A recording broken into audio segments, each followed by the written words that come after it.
The shuttle landed with a soft hiss on the docking platform of Galactic Unity Station, pressed her face against the small window, and looked out at the massive structure that would be her home for the next year. The station was beautiful in a strange way. It curved like a silver flower in the darkness of space, with lights glowing from 1,000 windows. She was 17 years old. She had brown hair that she kept in a simple ponytail. Her eyes were green like her mother's eyes. She was not tall and she was not short. Back home in Ohio, she had been just an ordinary girl. She went to school. She helped her father in his repair shop on weekends. She read books about space and wondered what was out there. Now she knew, and it was more frightening than she had imagined. The shuttle door opened and picked up her small bag. She had not been allowed to bring much. Most human items were considered dangerous by the Galactic Council. Her phone, her pocket knife, even her toothpaste had been confiscated because it contained chemicals that could harm some species. A tall alien stood waiting for her at the end of the ramp. He was thin, very thin, with pale blue skin and huge dark eyes. His limbs were long and moved in ways that made think of water plants swaying in a current. "You are the human," he said. His voice was soft and high like wind through leaves. "Yes, sir, I am. I am instructor. I will be your counselor during your time here." He looked at her with those enormous eyes. There was something in them that could not quite name. It might have been fear. She followed him into the station. The corridors were wide and filled with light. The air smelled strange, like metal and flowers mixed together. Other beings walked past them. Some had scales, some had feathers, some had too many legs or too many eyes, tried not to stare. "The Galactic Council approved your exchange application after much debate," instructor said as they walked. "You should know that many species opposed it. Humans are a difficult subject." "I understand," said quietly. "Do you?" The stopped walking and turned to face her. "Your planet is classified as a Class 12 death world. Do you know what that means?" Had read the reports before she left Earth. She knew what the galaxy thought of her home. It means Earth is considered very dangerous. Dangerous? Instructor made a sound that might have been a laugh. "Your planet has a gravity that would crush most species. Your sun produces radiation that would kill us in hours. Your atmosphere contains oxygen, which is essentially a slow-burning fire that you breathe constantly. You have weather systems that destroy entire cities. You have predators with teeth and claws. You have microscopic organisms that invade bodies and consume them from within." He paused and looked at her small human form. "And yet your species not only survives there, you thrive. You became the dominant life form on a world that should have killed you 1,000 times over. Do you understand now why some species fear you?" Did not know what to say. On Earth, she had never felt special. She had never felt dangerous. She was just a girl who sometimes got sick in winter and who was afraid of spiders. "I am not here to hurt anyone," she said finally. "I just want to learn." Instructor studied her for a long moment. Then he nodded slowly and continued walking. "I believe you," he said. "But belief will not be enough for everyone here. You must be careful. You must be very careful. Your strength, your reflexes, your immune system. All of these things are weapons here, even if you do not mean them to be." He brought her to a small room that would be her quarters. It was simple but clean. There was a bed that had been specially made to support human weight. There was a desk with a computer terminal. There was a window that looked out at the stars. "Classes begin tomorrow," instructor said. "You will be placed with students your own age from various species. Please remember what I have told you. Please remember to be gentle."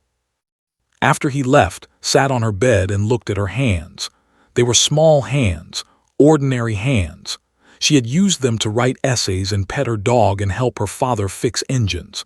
She had never thought of them as weapons. But she remembered something her father had told her before she left. He had held her shoulders and looked into her eyes and said, "You are going to a place where everything is softer than you. Everything is weaker than you. It will not feel that way because you have lived your whole life on Earth, but out there you will be the strongest thing in any room you enter. Please be kind. Please be patient. And please, please be careful." She had not fully understood him then. She was beginning to understand now. The next morning, put on the simple gray uniform that had been provided for her and walked to her first class. The corridors were busier now. Beings of all shapes and sizes moved past her. Some glanced at her and quickly looked away. Others stared with open curiosity. A few moved to the far side of the corridor as she passed. The classroom was large and filled with strange desks designed for many different body types. Found a seat in the back corner, as far from the others as she could manage. She did not want to make anyone uncomfortable. The other students filtered in slowly. There were with clicking mandibles. There were small furry who communicated partly through scent. There were tall silver who moved with a grace that made feel clumsy. They were beautiful. They were the most beautiful beings had ever seen. Their skin shone like polished metal. Their eyes were golden. They carried themselves like royalty, which made sense because had read that they were the most powerful species in this sector of the galaxy. One of them, a young male with sharp features and cold eyes, looked directly at. His gaze moved over her slowly, measuring her, judging her. Then he turned away and said something to his companions. They laughed. Looked down at her desk and said nothing. She was used to being ignored. She was used to being the strange one. In some ways, this was no different from her first day at any new school back on Earth. Except here, she was not just the new girl. She was the death. She was the thing from the nightmare planet. She was the monster they had heard stories about. She would show them that she was not a monster. She would be quiet and kind and gentle. She would prove that humans could be trusted. She did not know yet that some lessons cannot be taught with gentleness. She did not know that sometimes the only language the universe understands is force. But she would learn. 3 weeks passed on the station, fell into a routine. She woke early. She ate breakfast alone in her room because the common dining areas made other students nervous. She went to class. She sat in her corner. She took notes. She went back to her room. She studied. She slept. She did it all again. It was a lonely life, but did not complain. She had known it would be hard. She had known she would be different. What she had not known was how much that difference would hurt. The who had looked at her on that first day was named. She learned his name quickly because everyone seemed to know it. His father was a merchant prince, one of the richest beings in the sector, had grown up with everything he wanted. He had never been told no. He had never been anything he did not like. She could feel his dislike like heat from a fire whenever she entered the classroom. At first she thought it was simply because she was human, but as days passed, she began to understand it was something more. Did not like that she existed at all. He did not like that a creature from a death world could sit in the same room as him, could breathe the same air, could be treated as an equal. 2 was an insult. Her very presence suggested that his species was not as special as he believed. The cruelties started small. A bump in the corridor that sent her tablet clattering to the floor. A comment about primitive species made just loud enough for her to hear. His friends laughing at jokes she was meant to overhear. Picked up her tablet each time. She pretended not to hear the comments. She kept her eyes forward and her mouth closed. Commander was the human liaison officer on the station. He was a tall man in his 40s with gray at his temples and kind eyes. He had been living among aliens for 5 years now. He understood the challenges better than anyone. He met with once a week in his small office. They would drink Earth coffee, which he had specially imported, and talk about how things were going. "You seem tired," he said during their 4th meeting. "Is everything okay?" Wrapped her hands around her coffee cup and felt its warmth. It reminded her of home. It reminded her of Saturday mornings with her father. "Everything is fine, Commander. Please call me. We are the only humans on this station. We should at least use first names." smiled a little. Everything is fine. He looked at her with those experienced eyes. She knew he did not believe her. She also knew he would not push. He understood that some things had to be worked through alone. I have heard some things, he said carefully, about one of the students, about how he has been treating you. Smile faded. It is nothing I cannot handle. You do not have to handle it alone. I can speak to the administration. I can file a complaint. They are powerful, but they do not own this station. No, shook her head firmly. Please do not do that. It will only make things worse. They already think humans solve everything with force. If you fight my battles for me, they will never see me as anything else. Was quiet for a moment, then he sighed and nodded. You are wise for your age, he said, but please remember that wisdom has limits. If things get too bad, you come to me. Promise. I promise. She did not tell him about the bruise on her arm. She did not tell him that had grabbed her in the corridor yesterday and squeezed until she could feel the pressure even through her human durability. She did not tell him that it had not really hurt, not physically, but that something inside her had cracked a little. She was keeping count. Every insult, every shove, every cruel smile. She did not know why she was keeping count. Perhaps it was a human thing. Perhaps it was just a thing. Her father had always told her that patience was a kind of strength. He said that the ones who waited, who watched, who kept track, were the ones who survived. Humans had survived a lot. Ice ages, plagues, wars, famines. They had survived because they were patient. Because they could wait in tall grass for hours waiting for prey. Because they could track animals across entire continents, never stopping, never giving up. Was patient, she would wait. Did not understand patience. He had never needed to learn it. When he wanted something, he took it. When he was angry, he lashed out. He was like a child in that way, thought. A very powerful, very spoiled child. One day in class, he walked past her desk and swept his hand across it, sending her tablet and notes flying. The other students looked away. The instructor, a nervous, pretended not to notice. Bent down slowly and picked up her things. Her hands were steady. Her face was calm. Inside, she was adding another mark to her count. Why do you not react? A voice asked her later. Looked up. One of the other students was standing nearby. She was an being with 4 arms and large compound eyes. Her name was something could not quite pronounce, so she thought of her simply as the girl. What do you mean? Asked. Treats you badly. Everyone sees it, but you never fight back. You never even speak. On my world, such treatment would demand a response. Considered the question. On my world too, she said finally. But I am not on my world. I am here to show that humans can be peaceful. If I fight back, I prove everything they believe about us. The girl tilted her head in a way that might have been confusion. But he is hurting you. Not really. Held up her arm where had grabbed her. The bruise had already faded. Human bodies healed fast.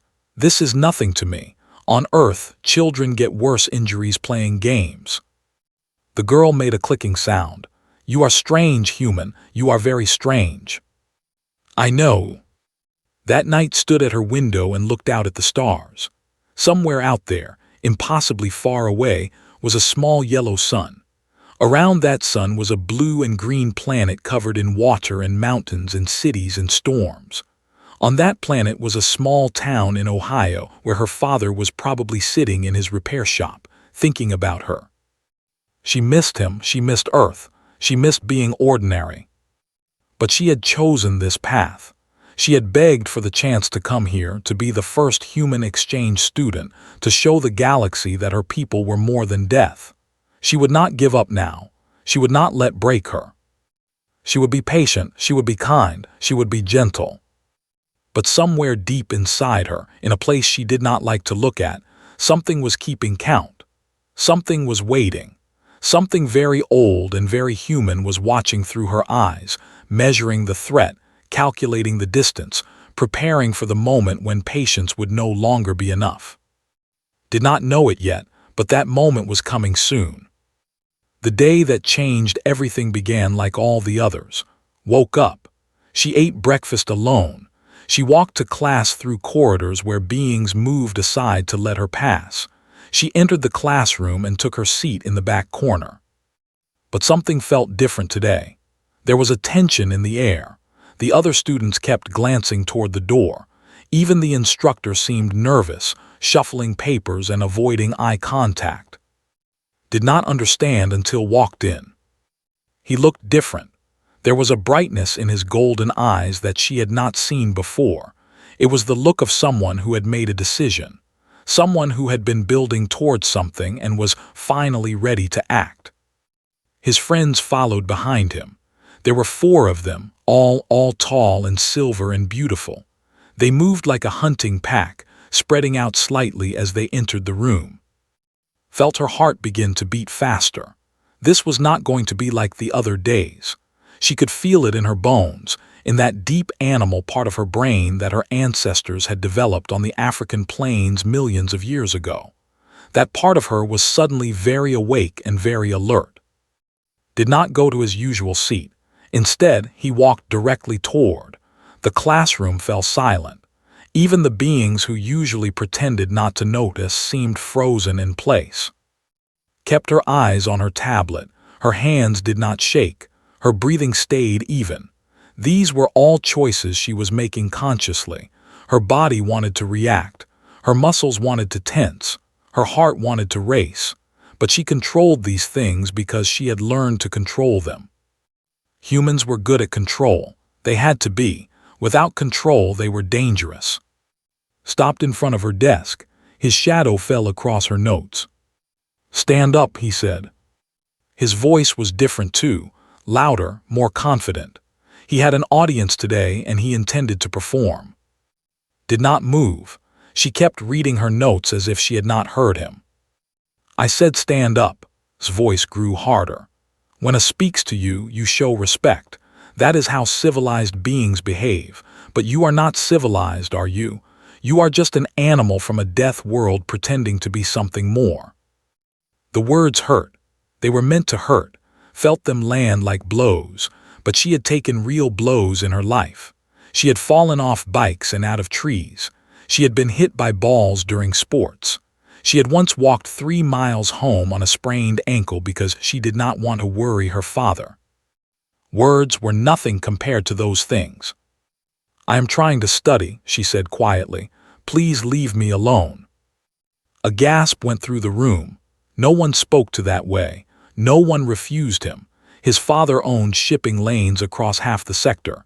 His family had been powerful for centuries. Silver face went hard. "You dare speak to me like that? You, a creature from a planet that should not even exist. Your entire species is a mistake, a cosmic accident. You should not be here. You should not be anywhere." He reached down and grabbed her shoulder.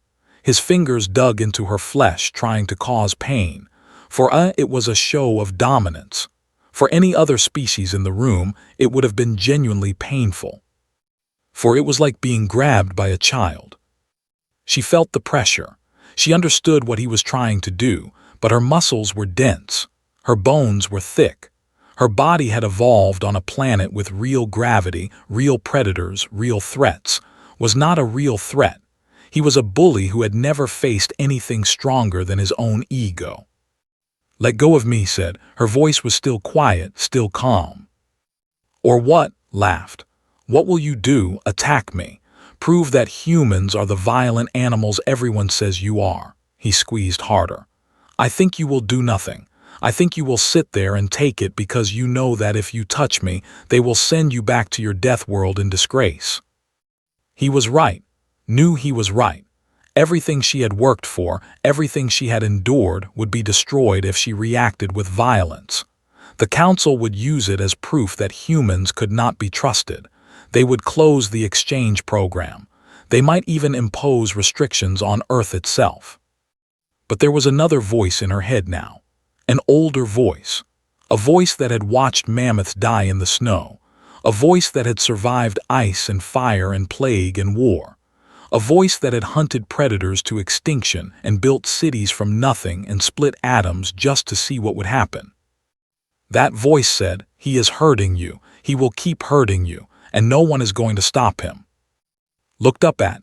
For the first time she really looked at him. She saw his golden eyes, so confident, so certain of his own superiority.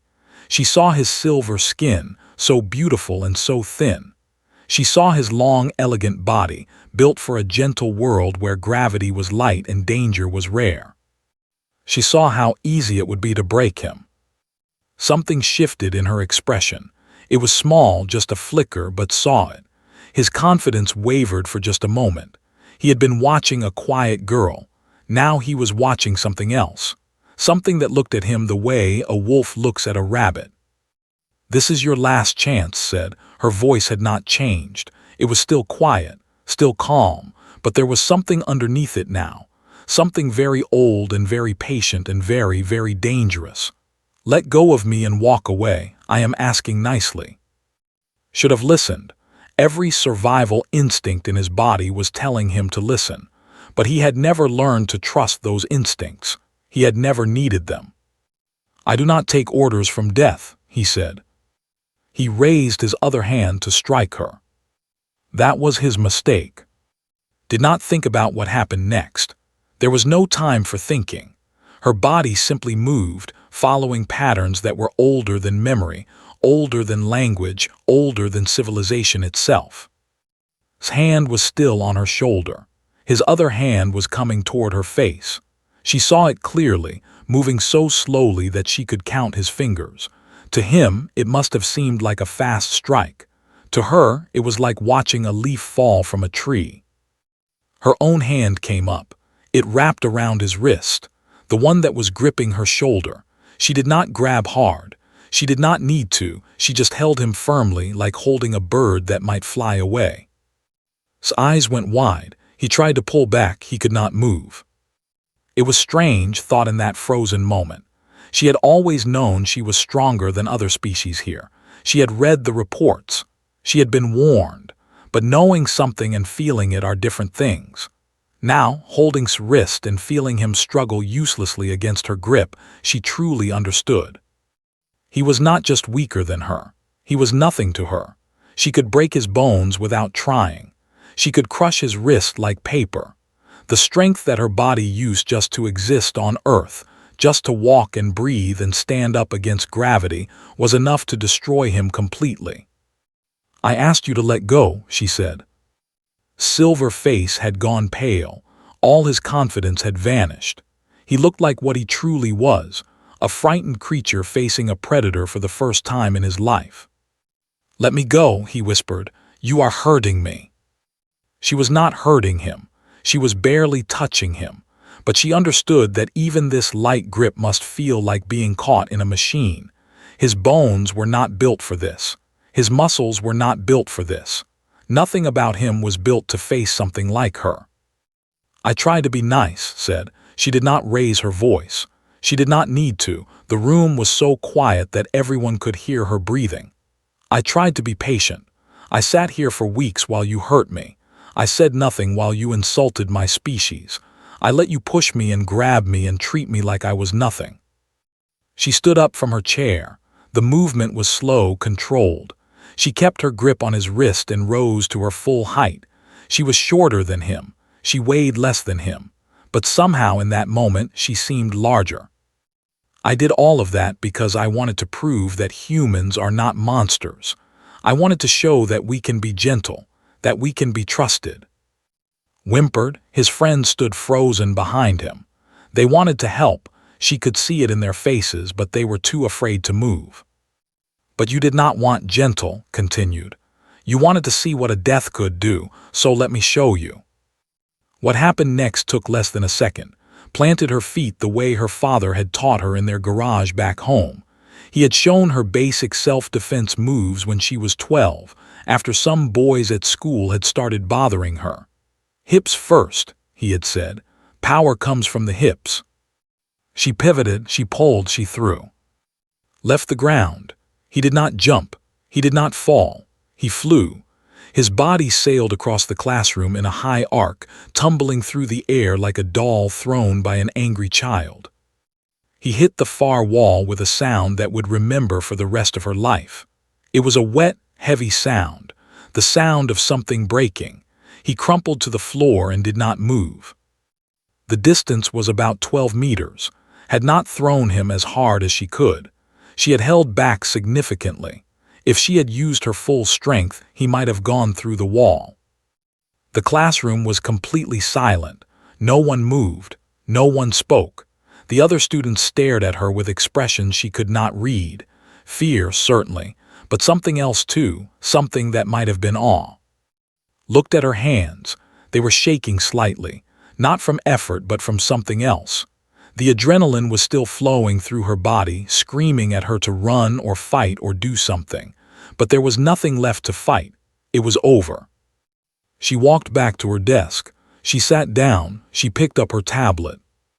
"I would like to continue studying," she said to no one in particular, "if that is acceptable." No one objected. No one said anything at all. After a moment, one of his friends rushed to his side. He was alive, could see that much. He was breathing. He was even conscious, though his golden eyes were unfocused and confused. But he was clearly injured. The way he was lying suggested something was wrong with his back. The way he cradled his arm suggested something was wrong with his shoulder. The instructor, the nervous who had pretended not to notice weeks of abuse, finally found his voice. "Medical team to classroom 7, he said into his communicator. "There has been an incident." An incident, that was one way to describe it. Thought about all the other words people might use. Attack, assault, violence, proof that humans were the monsters everyone feared. She had ruined everything. Everything she had worked for. Everything Commander had worked for. Everything that all the diplomats and politicians back on Earth had been trying to build.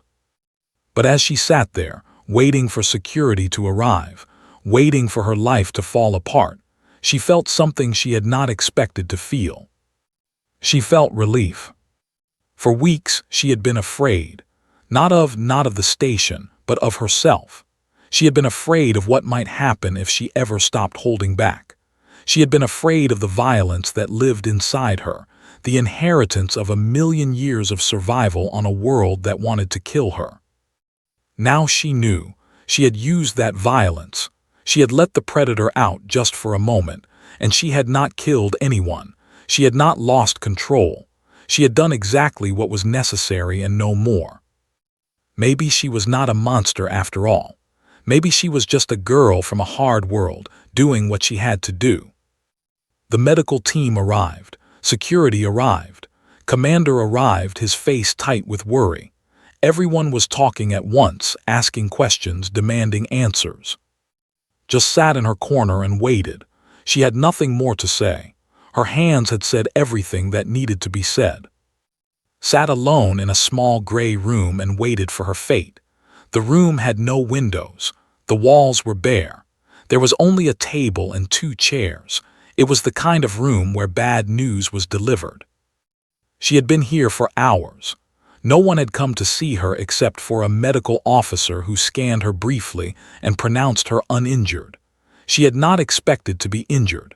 She had thrown someone across a room and had not even broken a sweat.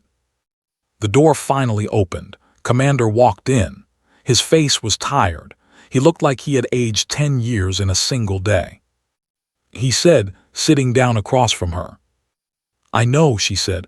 "I ruined everything. I am sorry." He shook his head slowly. "That is not why I am here. I spent the last 6 hours in meetings with the station administration, the ambassador, and a dozen other officials who all had opinions about what should happen to you." Braced herself. "They want to send me home." "The ambassador certainly does. He called you a savage. He called humans a plague. He demanded your immediate deportation and a formal apology from Earth's government." "I understand." His voice was steady. She had known this was coming. She had known the moment she threw that her time here was over. "But then we reviewed the surveillance footage," Commander continued. "All of it. Not just today, but the last 6 weeks. Every interaction between you and every shove, every insult, every time he grabbed you and you did nothing. Looked up, she had not expected that. The council was surprised, said. They had believed the stories about humans. They thought we were violent, aggressive, unable to control ourselves. But the footage showed something different. It showed a human girl being abused for weeks and responding with nothing but patience. It showed her trying to walk away. It showed her asking politely to be left alone. And it showed her only responding with force when she had no other choice. He leaned forward. You could have stopped him at any time, from the very first day. But you chose not to. You chose patience over violence. You chose to endure rather than to hurt. Do you know what the council members said when they realized that? Shook her head. They said they had never seen anything so terrifying in their lives. She blinked, terrifying. Think about it from their perspective. You are a predator from a death world. You have the strength to throw a full-grown 12 meters. You have the durability to ignore injuries that would cripple any of them. And yet you sat there, day after day, letting yourself be hurt, because you wanted to prove that humans could be gentle. His eyes were serious. That kind of control is not something they have ever seen before. It is not something they knew was possible, and it makes them wonder what else humans might be capable of. The door opened again. Instructor walked in, his thin body moving carefully. He looked different than he had on his first day, less afraid, more thoughtful. "May I speak with her?" he asked Commander. Nodded and stood up. "I will be outside. The final decision has not been made yet, but I wanted you to know where things stood." He left and took his seat. For a long moment, the just looked at her. His huge dark eyes studied her face as if seeing her for the first time. "I have been your counselor for 6 weeks, he said finally. "I thought I understood you. I was wrong." "I am sorry for what I did," said. "Do not apologize," held up a thin hand. "Assaulted you, you defended yourself. By any reasonable standard, your response was justified."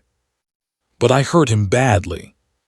"Yes, 3 cracked vertebrae, a shattered shoulder blade, multiple fractures in his wrist," listed the injuries calmly.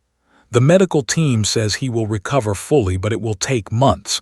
He is lucky to be alive."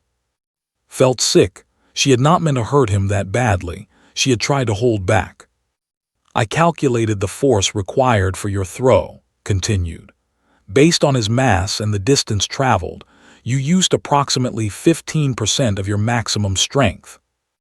"I was trying to be gentle," whispered. "I know, that is what makes this so remarkable," leaned forward. "You threw a being 12 meters using 15% of your strength, and you call that gentle. What would happen if you used 50%, 70, 100? Did not answer. She did not want to think about it. "I have spent my career studying different species," said. "I thought I understood predators. I thought I understood death worlds, but I did not understand humans. Not until today." "What do you understand now?" "I understand that you are not the monsters we feared." His voice was soft but certain. "The monsters would have killed on the first day. The monsters would not have sat quietly for 6 weeks, enduring abuse, hopping for acceptance." He reached out and placed his thin hand on the table near hers. Not touching, but close.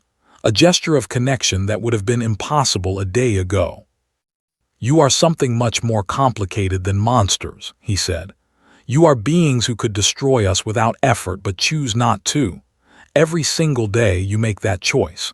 And that choice is the most hopeful thing I have ever witnessed." The final decision came that evening.